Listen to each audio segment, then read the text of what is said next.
Hello students, welcome to VSK. I am Saurabh. तो चलिए शुरू करते हैं स्टूडेंट्स। आज की वीडियो में हम लोग क्लास 9th केमिस्ट्री में चैप्टर सेकंड करेंगे, that is matter around us pure. इसे हम स्टडी करेंगे। ये आज की वीडियो इसका फर्स्ट पार्ट होगी। इसमें जो चैप्टर फर्स्ट था आपका केमिस्ट्री का, मैटर इन अवर सराउंडिंग्स, उस चैप्टर की वीडियोस आप मेरे यूट्यूब चैनल पर देख सकते हैं। उसका पूरे कई पार्ट्स में वीडियो बनी हुई है, उसे एक बार देखिए तो आपको यह चैप्टर समझना थोड़ा सा आसान हो जाएगा। तो is matter around us pure. Matter, देखिए मैटर हमने क्लास इसमें चैप्टर फर्स्ट में ऑलरेडी कर लिया है। Anything that occupies space and have some mass, कोई भी चीज जो कुछ जगह घेरे और उसका कुछ मास हो, उसे हम क्या कहते हैं? मैटर। ये बोर्ड, ये आपके पास ये प्लास्टिक, ये सब कुछ क्या है? मैटर है। ठीक है स्टूडेंट्स, जो जिस मोबाइल से आप ये वीडियो देखेंगे वो भी एक मैटर ही है। ठीक है, मैटर 3 स्टेट्स में आपने पढ़ा, सॉलिड, लिक्विड, गैस। वैसे आपने मैटर की 5 स्टेट्स पढ़ी थी, solid, liquid, gas, plasma and boss Einstein condensate. तो बेसिकली हम कहते हैं कि मैटर 3 स्टेट्स में आपको मिल सकता है, सॉलिड फॉर्म में भी, लिक्विड फॉर्म में भी और गैस फॉर्म में। ये क्लासिफिकेशन है जिसे एक बार हम समझ लेते हैं, इसको एक बार लर्न कीजिए, इसके बाद वन बाय वन हम इसे डिटेल में डिस्कस करेंगे। तो मैटर 2 ही फॉर्म में आपको मिलेगा, या वो प्योर होगा या वो मिक्सचर में होगा। देखिए, या वो प्योर होगा, ठीक है, और प्योर में 2 टाइप्स आपको देखने को मिलेगी इस चैप्टर में, या वो एलिमेंट फॉर्म में होगा या फिर वो कंपाउंड फॉर्म में होगा। ठीक है, उसके बाद आप पढ़ेंगे एलिमेंट में भी आगे आप 3 टाइप्स पढ़ेंगे, या वो मेटल होगा, या वो नॉन मेटल होगा, या फिर वो मेटलॉइड होगा। नॉन मेटल, मेटल, मेटलॉइड आप क्लास 8th में भी पढ़ चुके हैं मेटल्स चैप्टर में। ठीक है स्टूडेंट्स, मेटलॉइड में एक बार आपको बता देता हूं, जो मेटल और नॉन मेटल दोनों की प्रॉपर्टी शो करता है उसे हम क्या बोलते हैं? मेटलॉइड। उसके बाद जब आप मिक्सचर की बात करेंगे, जो कि प्योर नहीं माना जाता, नो फिक्स्ड कंपोजिशन, मींस इसकी कंपोजिशन फिक्स नहीं होती। इसमें आप 2 टाइप्स पढ़ेंगे, होमोजीनियस एंड हेट्रोजीनियस। तो students, one by one in सभी को अब हम डिटेल में स्टडी करने जा रहे हैं। तो चलिए शुरू करते हैं। देखिए स्टूडेंट, पहले डिस्कस कर लेते हैं हम pure substances. Pure substance means it is defined as the material which contain only one kind of atom और मॉलिक्यूल। प्योर का मतलब होता है प्योर, जिसमें और किसी चीज की मिक्सिंग ना हो, जिस चीज की हम बात कर रहे हैं उसमें सिर्फ वही हो, कोई इम्प्यूरिटी ना हो, मतलब उसमें एक ही तरह के एटम्स हो या मॉलिक्यूल्स हो। मैं आपको समझा देता हूं कैसे। जैसे कि आप इसको ऐसे समझिए, जैसे हम चौक है, अब चौक में जितने पार्टिकल है वो चौक के ही है ना, दूसरे मटेरियल के तो मिक्स नहीं ना होंगे। एटम और मॉलिक्यूल का मतलब अभी आप पार्टिकल से मान के चलिए, जैसे कि मैंने मैटर इन अवर सराउंडिंग में आपको करवाया था कि matter is made up of small small particles. उन स्मॉल स्मॉल पार्टिकल्स को आप एटम या मॉलिक्यूल ट्रीट कर सकते हैं। मतलब प्योर सब्सटेंस में सारे जो पार्टिकल्स या मैं कहूँ एटम मॉलिक्यूल होंगे वो एक ही जैसे होंगे, कोई मिक्सिंग नहीं होगी। एग्जाम्पल समझिए, जैसे हाइड्रोजन, अगर आप उसको H लिखते हो, सिंक H, तो ये एक एटम है हाइड्रोजन का, लिखने का तरीका। अगर आप इसे H2 लिखते हो, पैरों में अगर आप डाल देते हो 2 या 3, तब वो मॉलिक्यूल बन जाता है। मतलब यहाँ एक हाइड्रोजन का एटम था, इसमें हाइड्रोजन के 2 एटम है। मतलब तरीका है दिखाने का कि आप सिंगल में दिखाएंगे या 2 फॉर्म में दिखाएंगे।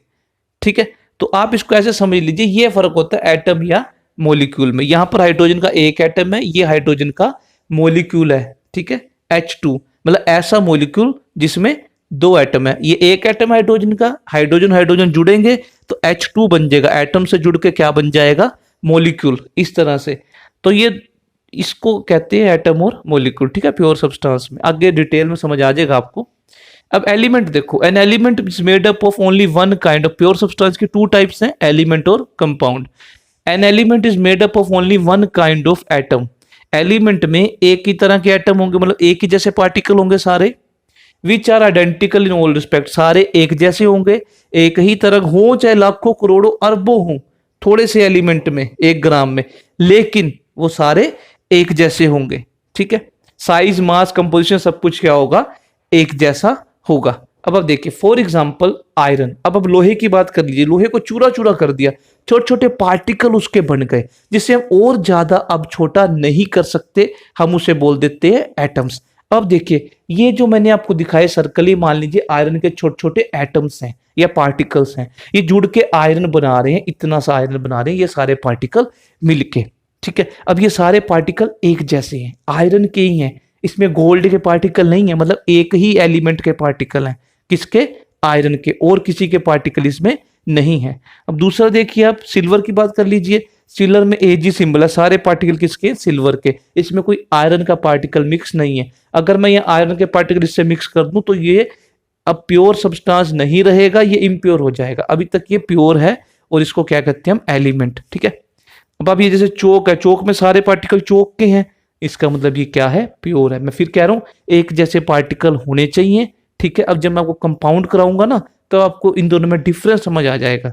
पहले हम करते हैं एलिमेंट की टाइप्स। तो स्टूडेंट देखिए, हमारे पास एलिमेंट सॉलिड भी हो सकते हैं, लिक्विड फॉर्म में भी हो सकते हैं और गैस फॉर्म भी हो सकते हैं।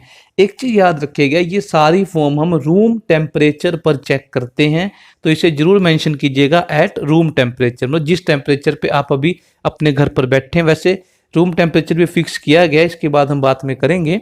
अब देखिए, iron, copper, sodium, sulphur, phosphorus etcetera, कई सारे एलिमेंट्स हैं जो सॉलिड फॉर्म में मिलते हैं हमें रूम टेम्परेचर के ऊपर। ठीक है, कुछ ऐसे एलिमेंट है जो लिक्विड फॉर्म में मिलते हैं, जैसे मरकरी, ब्रोमाइन, रूम टेम्परेचर पे लिक्विड फॉर्म में मिलेंगे हमें। कुछ ऐसे एलिमेंट है जैसे गैलियम और सीजियम, अगर टेम्परेचर थोड़ा सा रूम टेम्परेचर से हम ज्यादा कर देंगे, मतलब हीट देंगे, तो ये दोनों भी मेल्ट हो जाते हैं।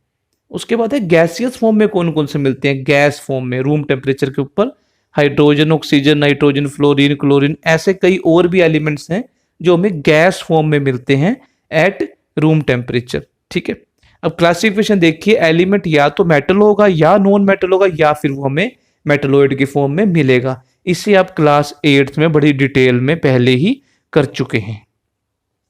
तो देखिए स्टूडेंट्स, हम क्लासिफिकेशन करने जा रहे हैं प्रॉपर्टीज के बेसिस पे। सबसे पहली प्रॉपर्टी आपकी मेलेबिलिटी।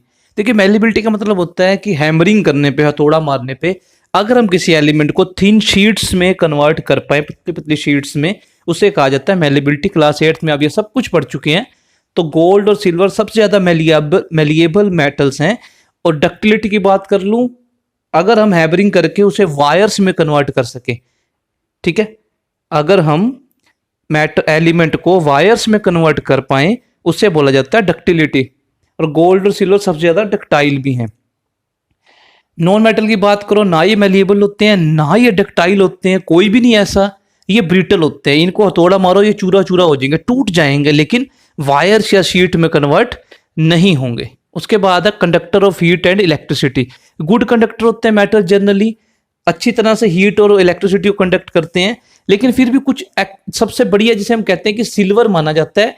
हीट की बात कर लो या कंडक्टर उसकी इलेक्ट्रिसिटी की बात कर लो, सिल्वर एस से है ना, दैट इज सबसे बढ़िया जो है कंडक्टर है हीट और इलेक्ट्रिसिटी का। एक एक्सेप्शन है मरकरी। मरकरी पुअर कंडक्टर है, मरकरी एक पुअर कंडक्टर है, याद रखिएगा, हीट और इलेक्ट्रिसिटी का ये एक एक्सेप्शन है इसकी। ठीक है, अब नॉन मेटल पुअर कंडक्टर होते हैं, जनरली नहीं करते हीट और इलेक्ट्रिसिटी कंडक्ट। लेकिन डायमंड, ये एलोट्रोप है कार्बन का, इसके बाद ये जब खत्म हो जाएगा डिटेल में समझाऊंगा। ये जो है गुड कंडक्टर है, नॉन मेटल होते हुए गुड कंडक्टर है हीट का। और एक्सेप्शन में अगर हम इलेक्ट्रिसिटी की बात करें तो ग्रेफाइट एक ऐसा नॉन मेटल है जो गुड कंडक्टर है इलेक्ट्रिसिटी का, ये एक्सेप्शन है। ठीक है, उसके बाद है लस्चरस। मेटल जनरली लस्चरस होते हैं, शाइनी अपीयरेंस होती है, गोल्ड है, सिल्वर है, कॉपर है। ठीक है, और उनको हम पॉलिश भी कर सकते हैं। नॉन मेटल की बात करो, नॉन लस्चरस होते हैं, डल होते हैं अपीयरेंस में, जैसे C4 कार्बन बिल्कुल डल होता है अपीयरेंस में। ठीक है, और उसमें आप देखिएगा कि डायमंड एक एक्सेप्शन है, नहीं सॉरी आयोडीन, लस्टर्स में बात कर लूं, आयोडीन एक एक्सेप्शन है किस चीज की, इसकी नॉन मेटल की, ये लस्टरस होता है। वैसे non metal generally non lustrous होते हैं, चाहे सल्फर है चाहे कार्बन है, लेकिन जो एक आयोडीन है ये क्या है, लस्टरस है, चमकता है, ये एक्सेप्शन है नॉन मेटल में। ठीक है, एक्सेप्शन जरूर याद रखनी है आपने। हार्डनेस की बात कर लो, मेटल जनरली हार्ड होते हैं, लेकिन दो ऐसे मेटल हैं जो सॉफ्ट है। कौन कौन से एक्सेप्शन में आ जाएंगे, सोडियम Na और पोटाशियम सिंबल K, ये सॉफ्ट होते हैं, नाइफ से भी कट आप कर सकते हैं। क्लास 8 में आप पढ़ चुके हैं, इन्हें कैरोसिन के अंदर स्टोर किया जाता है, रिएक्टिव होते हैं। नॉन मेटल की बात कर लो, जनरली सॉफ्ट होते हैं, लेकिन एक ऐसा नॉन मेटल है जो बहुत ज्यादा क्या है, हार्ड है, जिसे हम कहते हैं डायमंड। हार्डेस्ट एलिमेंट है, सबसे ज्यादा हार्ड है, याद रखिएगा। उसके बाद है टेंसाइल स्ट्रेंथ। टेंसाइल स्ट्रेंथ होता है कि अगर कोई चीज मतलब बिना टूटे अगर कोई वेट उठाना हो हमने, टेंसाइल स्ट्रेंथ क्या होता है कि कोई जैसे रोप है उससे हम कोई वजन उठा रहे हैं, तो काफी सारा वजन उठा दें लेकिन वो टूटे ना, वो उसके टेंसाइल स्ट्रेंथ मानी जाती है। मींस कि कितनी स्ट्रेंथ है कि हम वेट को होल्ड कर पाए विदाउट ब्रेकिंग। इस मामले में आपने देखा होगा लोहे की संगल होती हैं, चेन्स होती हैं बड़ी बड़ी, स्टील की भी, ठीक है, शिप्स में भी होती हैं, और वैसे भी आपने देखा होगा कंस्ट्रक्शन में काम आता है। आयरन और स्टील बहुत ज्यादा टेंसाइल स्ट्रेंथ है, लेकिन एक्सेप्शन में सोडियम पोटेशियम क्योंकि सॉफ्ट हैं तो इनके टेंसाइल स्ट्रेंथ इतनी ज्यादा नहीं होगी। अब आ जाओ नॉन मेटल में, लो टेंसाइल स्ट्रेंथ है, ये नहीं वजन से आ सकते, ये टूट जाएंगे, ठीक है। उसके बाद स्टेट की बात आप कर लो, मेटल जनरली सॉलिड होते हैं, मेटल जनरली क्या होते हैं, सॉलिड्स। लेकिन एक्सेप्शन है मरकरी, जो कि लिक्विड है रूम टेम्परेचर पे। एक ही एलिमेंट है मेटल में, जो एक ही मेटल है सॉरी, जो क्या है लिक्विड है रूम टेम्परेचर पे, that is mercury. Non metal की बात कर लो, सॉलिड भी मिलेंगे, लिक्विड भी मिलेंगे और गैस भी मिलेंगे। सॉलिड बोरोन है, कार्बन है, बी सी, ये किसमें है, सॉलिड्स हैं। लिक्विड में ब्रोमाइन है जो रूम टेम्परेचर पे लिक्विड है, ऐसा नॉन मेटल है ये। गैसेस की बात कर लें, हाइड्रोजन है, ऑक्सीजन है, नाइट्रोजन, ये क्या है, ये मिलते हैं हमें गैसियस फॉर्म में रूम टेम्परेचर के ऊपर। तो इस चीज को आपने जनरली ध्यान रखना है। अब हम करते हैं नेक्स्ट प्रॉपर्टी। तो स्टूडेंट्स अब हम बात कर लेते हैं मेल्टिंग एंड बॉइलिंग पॉइंट की। मेटल्स का जनरली मेल्टिंग और बॉइलिंग पॉइंट ज्यादा ही होता है क्योंकि ये हार्ड है, ठीक है। मेल्टिंग पॉइंट जिस टेम्परेचर पर जो एलिमेंट है वो मेल्ट होना शुरू होगा, और बॉइलिंग पॉइंट जिस टेम्परेचर पर कोई एलिमेंट बॉइल होना शुरू होता है। क्योंकि जनरली हार्ड होते हैं, इनका मेल्टिंग और बॉइलिंग पॉइंट भी ज्यादा होता है। एक्सेप्शन सोडियम और पोटाशियम है, ये सॉफ्ट है, इसलिए इनका मेल्टिंग और बॉइलिंग पॉइंट भी क्या होता है, कम होता है। नॉन मेटल की बात कर लीजिए, जनरली लो मेल्टिंग और बॉइलिंग पॉइंट है, लेकिन जैसे बोरोन है, ग्रेफाइट है, डायमंड है, ये हार्ड है फिर भी, तो इनका मेल्टिंग बॉइलिंग पॉइंट थोड़ा ज्यादा होता है, ये एक्सेप्शन है। बात कर लेते हैं डेंसिटी की। डेंसिटी का मतलब होता है मास अपॉन वॉल्यूम। मैं सिंपल बताऊं, कितनी जगह में कितना मास होगा। अगर पार्टिकल बहुत नजदीक नजदीक है किसी एलिमेंट के, मतलब उसकी डेंसिटी क्या है, ज्यादा है। अब मेटल्स के पार्टिकल बहुत नजदीक होते हैं क्योंकि जनरली सॉलिड्स होते हैं, इसलिए इनकी डेंसिटी क्या होती है, ज्यादा होती है। लेकिन फिर वही बात है, सोडियम पोटेशियम सॉफ्ट है, पार्टिकल दूर दूर होंगे, इसलिए इनकी डेंसिटी कम है। नॉन मेटल बात कर लीजिए, लाइट एलिमेंट है, लो डेंसिटी होती है, दूर दूर होते हैं पार्टिकल, जनरली गैस में, लिक्विड में, सॉलिड फॉर्म में मिल तो जाते हैं। एक्सेप्शन में आप देख लीजिए, आयोडीन कहा जाता है कि इसकी डेंसिटी अबिट ज्यादा है बाकियों के मुकाबले। एक्सेप्शन, इसे हम मान भी सकते हैं चाहे ना भी माने, इतना जरूरी नहीं है, ठीक है। कलर की बात कर लीजिए, जनरली सिल्वर और ग्रे कलर में होते हैं मेटल्स, लेकिन फिर भी आप गोल्ड देखो, येलोइश चमकता कलर होता है, कॉपर रेडिश ब्राउन कलर में होता है, तो ये एक्सेप्शन है। नॉन मेटल की बात कर लो, अलग अलग कलर में मिलेंगे, सल्फर येलो में, फॉस्फोरस व्हाइट में, ग्रेफाइट ब्लैक में, क्लोरीन येलोइश ग्रीन में, अलग अलग कलर में मिल जाते हैं। सोनोरिटी की बात हमें पता है, जब किसी हार्ड ऑब्जेक्ट से एलिमेंट को ऐसे स्ट्राइक करें, टकराता है, तो एक रिंगिंग साउंड प्रोड्यूस होता है। तो मेटल्स में ऐसा होता है, सोनोरिटी होती है, इसलिए बेल और कई चीजें होती हैं जो मेटल्स की बनाई जाती हैं। नॉन मेटल नॉन सोनोरस होते हैं, कोई भी रिंगिंग साउंड प्रोड्यूस नहीं करते। तो देखिए स्टूडेंट्स, एप्लीकेशंस की बात कर लेते हैं। मेटल्स जनरली कुकिंग यूटेंसिल बनाने में, electric fan, swing machine, railway lines, iron use होता ही है, तो ये मेटल्स के यूजेस बहुत हैं। नॉन मेटल की बात कर लीजिए, चाहे कार्बोहाइड्रेट है, प्रोटीन, ऑयल, फैट, ये सब कार्बन के बने होते हैं। कार्बन एक नॉन मेटल है।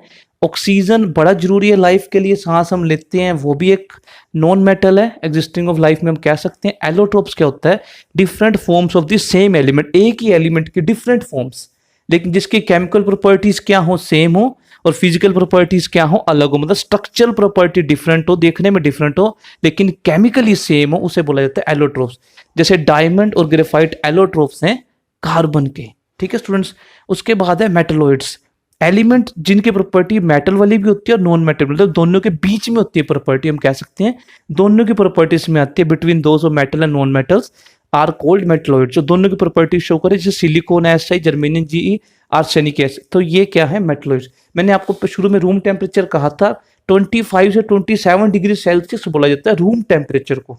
इस टेम्परेचर हम देखते हैं कोई मेटल लिक्विड है या गैस है, या कोई नॉन मेटल, मेटल तो गैस होता ही नहीं, कौन सा नॉन मेटल लिक्विड है या गैस है, सॉलिड है, ठीक है। तो ये था स्टूडेंट्स आज के वीडियो में। मैं फिर बता देता हूँ, डायमंड, ग्रेफाइट कार्बन के एलोट्रोप में, दोनों ही कार्बन से मिलकर बने होते हैं, दोनों में कितना डिफरेंस है, इनकी कीमत में कितना डिफरेंस है, दिखने में कितने अलग हैं, ठीक है। तो ध्यान रखिएगा, दो आपने देखना है, इसके दो रूप हैं, आप कौन सा देख रहे हैं सिलिका कार्बन का, ठीक है, इसको ध्यान रखिएगा।